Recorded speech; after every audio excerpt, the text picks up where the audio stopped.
Hello guys, magandang hapon. Ayan, pasok na po ulit tayo sa work. Bis na tayo. Uniform, ang ating uniform. Hindi na po ako nag-ano kasi hindi na nagtanggal ng shirt.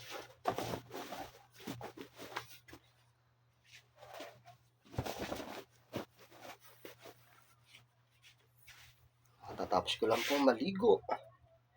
Ayan guys, samahan niyo ako pagpapasok na tayo sa work. Pasok muna tayo para sa ating pamilya.